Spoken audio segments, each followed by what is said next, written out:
श्री गुरुवे नमः।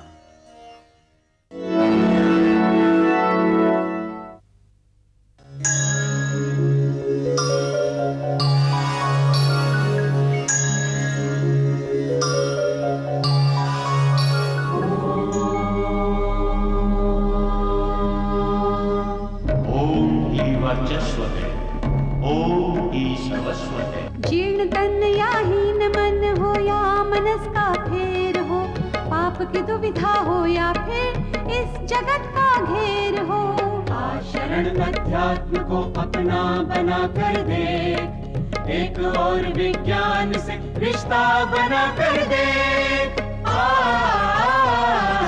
वेद आयुर्वेद हो या हो ग्रहों की मुश्किलें, शुद्ध अनुष्ठान हो या सत्कर्म की मंजिलें,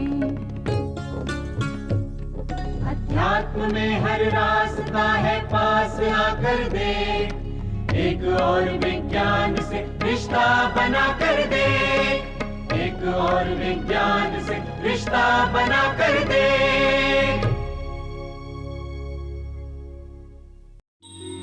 एक और विज्ञान जादू टोने की लचर बातों से दूर शुद्ध रूप से वैज्ञानिक पक्षों का स्वरूप है।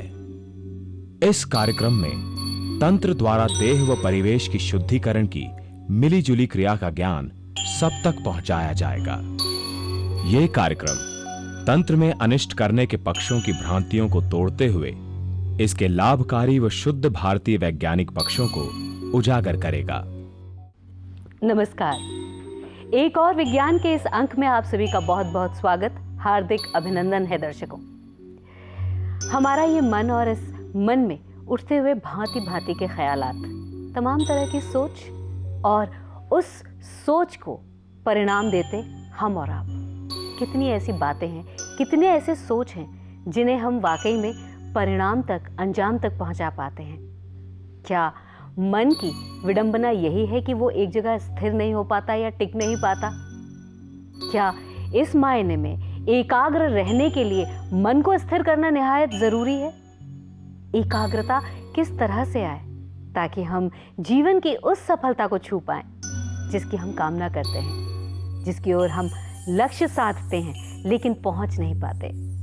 क्या ये एकाग्रता हमारे ध्यान की पहली सीढ़ी है?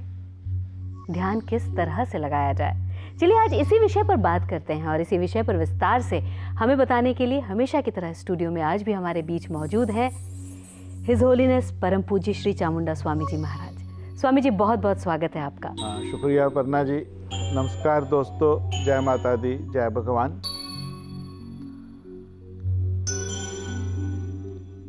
साधना, तप, जप जो भी किया जाता है दोस्तों, इसीलिए किया जाता है कि हम एकाग्रता को प्राप्त कर सकें। जब वो एकाग्रता हो जाती है तो कहते हैं इंसान दरवेश बन जाता है, वो कल्प वृक्ष की तरह हो जाता है, जो भी चाहता है होने लगता है। आप देखें 20 बच्चे एक पेंटिंग बना रहे हैं, एक बच्चा तो सबसे ध्यान में बना रहा है, पूर्ण रूप से डूबा हुआ है, सबसे अच्छी पेंटिंग उसी की होगी। जो गा रहा है आप पहचान लेंगे कि अंतर से गा रहा है, बाहर से गा रहा है। वो अंतर से गा रहा है, उसकी आवाज़ भले भी कैसी हो पर लोगों को छू लेगा वो। तो दुनिया में जितने लोगों ने भी तरक्की की है, प्रोग्रेस की है, चाहे वो इस लोक की हो, उस लोक की हो, भगवान तक पहुँचे हैं, या किसी ने बहुत बड़ा बिजनेस का साम्राज्य बनाया है, कोई राजनीति में बहुत ऊपर पहुंचा है, कोई एज ए कलाकार बहुत ऊंचा पहुंचा है, ओनली एकाग्रता के दम पर। सच बात है कि एकाग्रता ही सब कुछ है जिंदगी में। अगर आप किसी भी काम को एकाग्र होकर के कर लेते हैं तो समझें आप जैसा कोई नहीं है। सभी संतों ने, महात्माओं ने एकाग्रता पर बहुत जोर दिया है, एकांत पर जोर दिया है। इसी चर्चा को आगे बढ़ाता हूँ अपर्णा जी के साथ। स्वामी जी, जैसे एकाग्रता जिसके बारे में हम बहुत कोशिश करते हैं अपने आप को एकाग्र रखने की, और कई बार माता पिता अपने बच्चों को लेकर बहुत परेशान रहते हैं कि इस बच्चे का मन स्थिर नहीं रहता है। ये बात और है कि माता पिता का स्वयं का भी कई बार मन स्थिर नहीं रहता है।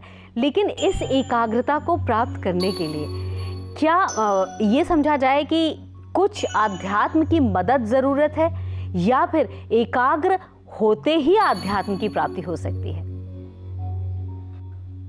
ऐसा बेटा कोई दवाई नहीं है, ना अध्यात्म में है, ना धर्म में है, ना दुनियादारी में है कि आप एकाग्र हो पाओ। ये हमारी अभ्यास पर, हमारी प्रैक्टिस पर, हमारी सोच पर है।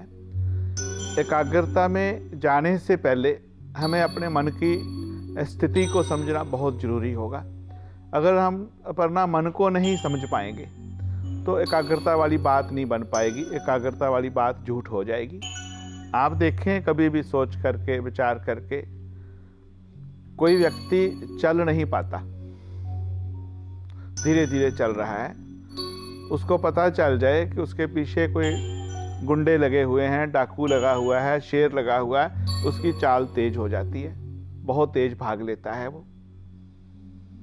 कोई माँ बिस्तर से नहीं उठ पाती, उसको लगता है कि पानी भी कोई पिला रहा है, पर उसको लगता है घर में आग लग गई है, बच्चे को उठा के सबसे पहले भाग जाती है। वो शक्ति कहाँ से आई आप बताइए? वो शक्ति उसने अपने मन को एकाग्र किया, पूरा जो जोर था, पूरी जो उसकी ताकत थी, वो शक्ति थी, माइंड के साथ उसमें आ गई, उसने वो काम कर दिखाया जो कोई नहीं कर सकता। साइंस कहती है, उपनिषद कहते हैं, अध्यात्म कहता है, धर्मगुरु कहते हैं कि मन से बड़ी शक्ति कोई नहीं है। जैसे पीछे हम कभी बात कर रहे थे कि व्यक्ति को मिट्टी से बनाया भगवान ने, कि उसमें पॉसिबिलिटीज हैं बहुत ज़्यादा, इसलिए मिट्टी से बनाया। और सबसे बड़ी शक्ति दी भगवान ने हमें, हम कल्पना कर सकते हैं, हम इमेजिन कर सकते हैं, हम सोच सकते हैं, विचार सकते हैं। और विचार बेटा सबसे बड़ी पूंजी है हमारी। विचार बहुत बड़ा बीज है। अगर विचार अच्छा होगा, सोच अच्छी होगी, तो हम वो कर दिखाएंगे जो नहीं कोई कर पाया। अगर विचार में ही कपट है, विचार में ही छल है, विचार में ही बेईमानी है, तो नहीं कर पाएंगे। वो बेईमानी कैसी? कि जैसे आप कोई काम कर रहे हो, आपको लगता है ये भी कर लूँ, ये सब्जी भी बना लेती हूँ, नहीं अच्छी बनी दाल भी साथ में बना लेती हूँ, वो नहीं अच्छा बना तीसरा भी कर लेती हूँ। तो हमारा तीनों में किसी में पूरा ध्यान नहीं हो पाया। अगर आपने एक ही चीज़ को ध्यान दिया तो बहुत आगे निकल गए। आप देखें, कोई भी व्यक्ति, जैसे कोई गायक है, वो सिर्फ गायकी में रहा, कहाँ का कहाँ पहुँच गया। मैं किसी का नाम नहीं लूँगा, कोई बहुत बड़ा गायक हो गया, बहुत नाम हो गया, 3 साल तक छा गया पूरे हिंदुस्तान में, पूरे वर्ल्ड में। फिर उसने देखा कि फिल्में भी मैं ही बनाऊँगा, उसमें गाऊँगा भी मैं ही, एक्टिंग भी मैं करूँगा, तो उसकी गायकी भी कहीं खो गई। क्योंकि उसका जो एक पूरा ध्यान था, पूरी बात थी, वो कहीं इधर उधर चली गई। कोई अध्यात्म में बहुत ऊपर चला गया, कहीं सोचा कि नहीं मैं राजनीति से देश को भी चेंज कर दूंगा, अध्यात्म भी डाउन आ गया। हमें एक चीज के ऊपर जब तक हम केंद्र बिंदु नहीं करते अपना मन, तो बात नहीं बनती है। और मन की शक्ति हमारी ऐसी है कि जब हम पूर्ण रूप से एकाग्र होके सोच लेते हैं, तो ब्रह्मांड के नियम के मुताबिक, साइंस के नियम के मुताबिक उसको हमें देना ही पड़ता है जो हम चाहते हैं। अगर हम नहीं चाहते हैं तो नहीं देगा। जिस दिन हम पूर्ण रूप से चाह लेते हैं तो बात बन जाती है। मुझे एग्जाम्पल पुराना है, फिर भी मैं दे रहा हूँ कि छोटे छोटे बच्चे भी प्रोग्राम सुनते हैं। थ्रस्टी क्रो की स्टोरी पढ़ते हो आप? तो वो स्टोरी हमारे बचपन में पढ़ाई जाती थी कि कौवा प्यासा था, पत्थर डाले पानी पी लिया। और ये बहुत आध्यात्मिकता की स्टोरी है। आप देखें कि उसके मन में, पहली बात सोचें कि मन में प्यास इतनी बढ़ गई उसको लगा कि मैं भूखा मर जाऊंगा, जान निकल जाएगी मेरी, तो उसने पानी ढूंढना शुरू किया। देखा पानी कम है तो पत्थर डालने शुरू किए और फिर पानी ऊपर आ गया, पानी पी लिया। तो तब समझ नहीं आती थी, आज समझ आती है कि अगर एक कौवा ऐसा काम कर सकता है तो इंसान क्यों नहीं कर सकता। पहले किसी वस्तु के प्रति उसकी प्यास जगे, प्यास के बाद उसको पाने के लिए एकाग्र होकर के प्रयास करे। अगर कौवे को पानी मिल सकता है तो इंसान को भी जरूर मिल जाएगा। यानी एक तो एकाग्रता जो है वो यूं कहा जा सकता है, जैसे कि आपने बताया कि एकाग्र होकर एक किसी काम को किया जाए, लक्ष्य एक होना चाहिए और उसी लक्ष्य की ओर मतलब पूरा ध्यान रखा जाए। जैसे कि वही मछली की आंख अर्जुन और तीर कमान। स्वामी जी, मन कभी भी एक जगह रहता नहीं है, किसी का भी नहीं रहता है, बार बार इधर उधर भटकता रहता है।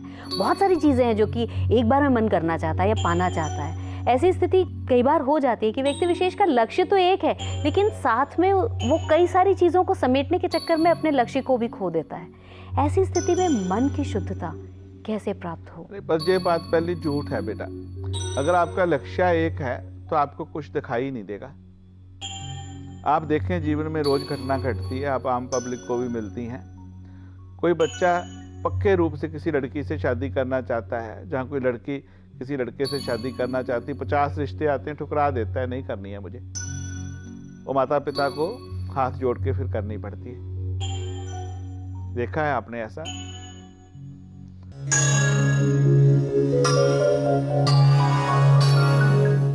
कभी जिंदगी में अगर हार नहीं माननी है तो नहीं माननी है, तो जीत आपकी होगी। ये पक्की बात सोच के चलो। जैसे मन एकाग्र करने के, संकल्प एकाग्र करने के बहुत से उपाय हैं, उसकी लास्ट में चर्चा करेंगे। पर सबसे पहले दोस्तों, आपको अपने आप के साथ बहुत ईमानदार होना होगा कि लक्ष्य एक रखना है, और जब भी कोई काम करना है उसको पूर्ण रूप से एक होकर के करो। स्नान कर रहे हो तो पूर्ण रूप से शरीर का ध्यान करो, भगवान का ध्यान करो, शरीर उसी का दिया हुआ है। आपकी प्रैक्टिस होगी। अगर स्नान करते करते आप सोच रहे हो कि मुझे ममताज जी से बात करनी है, तो बाथरूम में तो भाई हो नहीं पाएगी, जहाँ फिर नहा लोगे, जहाँ सेल पकड़ के बात करोगे, बाद में जा करके कर लो। खाना खा रहे हो तो पूर्ण रूप से अच्छी तरह खाना खाओ। आयुर्वेद भी कहता है कि जब आप खाना खाते हो तो एक गिलास को 32 बार चबाओ, उसके बाद खाओ और बात नहीं करो। तो मूर्ख नहीं थे, उन्होंने समझाया कि जो ऐसे नहीं मानने वाले उनको कहो बात नहीं करनी, तो खाने में शक्ति आती थी। जैसे कहते हैं कि खाना पीना चाहिए और पानी खाना चाहिए। जैसे बंगाली कहते हैं ना, पानी खाता हूँ दूध खाता हूँ, वो सही कहते हैं, सही बात है। तो इसलिए मन से, एकाग्रता से जब आप सब काम करने लगेंगे तो आप देखेंगे कि बहुत बड़ी बात बनेगी। जैसे एक किसान खेती करते करते अपने खेत को पूरे ढंग से देखता जाता, क्या कमी है, कैसी है, क्या करना, तो उसकी खेती अच्छी होती है। वो किसी जीव जंतु को भी नहीं मरने देता है, उसका ध्यान कहीं और है, कर और रहा तो बात नहीं बनेगी। मन दोस्तों बहुत शक्तिशाली है। जैसे आप जहाँ बैठे हो, अभी शिकागो में प्रोग्राम सुन रहे हो, तो विद इन 1 सेकंड आप बॉम्बे भी पहुँच सकते हो, अहमदाबाद भी पहुँच सकते हो, वर्ल्ड के किसी कोने में पहुँच सकते हो। इसी तरह से वो मन आपका भगवान तक भी पहुँच सकता है फिर 1 सेकंड में। मन तो वही है, उसको जब प्रैक्टिस हो जाएगी कि एक ही जगह सोचना है, तो जैसे ही उसको कहोगे करेगा। मन तो आपका दास है, वो दास से काम कराना आपकी मैनेजमेंट है। अच्छा बिजनेसमैन वही माना जाता है जो सब लोगों से काम ले लेता है। अच्छा मैनेजर वो माना जाता है सब लोगों को अपने मुताबिक बना लेता है। अच्छा पॉलिटिकल पर्सन वो माना जाता है सब लोगों को अपने पीछे लगा लेता है।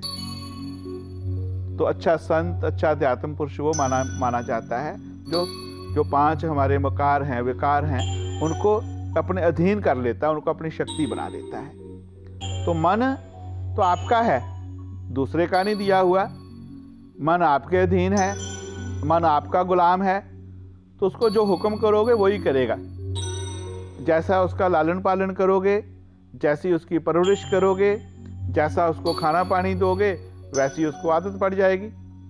ऐसी ऐसी घटनाएं हुई हैं, शेर जंगल से आ गया, बकरियों के साथ रहा तो वो भी वेजिटेरियन खाना शुरू कर दिया, मांस खाना भूल गया वो। स्वामी जी, जैसे कि आपने ये बात बताई, मैंने ये बात इसको जीवन में कैसे आत्मसात किया जाए, बड़ा मुश्किल है। हमारे जो दर्शकगण इस समय प्रोग्राम को देख रहे हैं वो ज़रूर सोच रहे होंगे कि भाई स्वामी जी कह रहे हैं कि मन जो है हमारा दास है, लेकिन हम में से ज़्यादातर लोग, जिसमें मैं भी शामिल हूँ, मन के दास हैं। तो मतलब मन, जैसे कई बार कुछ लोगों का तो ये होता है कि अगर मन पल में ये कह रहा है तो वही करना है, या मन की सुनकर चलते हैं, मन की ही करते हैं। तो ऐसी स्थिति में मन के अधीन हो जाते हैं हम। तो मन को मतलब अपना दास बनाना कैसे, ये इस क्रिया की कैसे शुरुआत की जाए, जो कि मेरे ख्याल से एकाग्रता की पहली नींव वही होगी। आपने पर आज बहुत अच्छा सवाल लाए हो। अगर ओनली हम मन के ऊपर बात करें, मन को एकाग्र कैसे करें उसकी बात करें, तो समझ लो कि एक और विज्ञान कार्यक्रम सफल हो गया। इसमें इतना कुछ किया जा सकता है कि दोस्तों आपकी समस्याएं रहेंगी नहीं। अगर आप मन को समझ लेंगे, मन का अध्यात्म का रिश्ता समझ लेंगे, मन का हमारे शरीर में, हमारी बॉडी में, हमारी ज़िंदगी में रोल क्या है उसको समझ लेंगे, आप सोचेंगे कि आपके पास तो सुखों का खजाना आ गया, आपके पास कल्प वृक्ष आ गया, जो चाहे आप कर सकते हो। तो इसके लिए बहुत ऑनेस्ट होना होगा, बहुत ईमानदार होना होगा। दोस्तों 10 साल का बच्चा था जब श्री गुरुदेव के चरणों में गया, और पिछले 45-44 साल से जो भी सीखा, आप लोगों से सीखा, गुरु महाराज के चरणों में बैठ के सीखा, और संत फकीरों के चरणों में सीखा, वो सब अनुभव आपके साथ शेयर करना चाहता हूँ। कभी कभी ये बात आप 40-50 साल तक जिंदगी के 60-60 साल गुजार देते हो, समझ नहीं आती है। तो आज अपर्णा जी एक कोई क्वेश्चन और ढंग से लेके आई, पर बात दूसरी हो गई। अगर आप इस स्थिति को समझ लेंगे तो आप समझ लेंगे कि आपके जीवन का कल्याण हो गया। अध्यात्म, स्पिरिचुअलिज्म और साइंस बहुत करीब हैं दोनों। जैसे धर्म ज्ञान है, अध्यात्म अनुभव है, पर अध्यात्म ज्ञान है, साइंस अनुभव है। आगे अध्यात्म को साइंस कैसे सिद्ध करे, साइंस कैसे उसके आसपास ले जाए, अध्यात्म के आसपास। आज से बहुत साल पहले मन की शक्ति को, माइंड पावर को साइंस नहीं मानती थी। इसके लिए पुराने बुक्स, साइंटिस्ट विटनेस हैं। कुछ सालों से साइंस ने मानना शुरू किया, और आज साइंस कहने लगी कि जो भी हमें बीमारियां होती हैं पहले हमारे मन में होती हैं, फिर शरीर में आती हैं। सच बात है। जब कभी बहुत बड़ी व्याधि, कष्ट आने वाला होता है, तो मैंने खुद महसूस किया कि लोगों की ऑरा चेंज हो जाती है।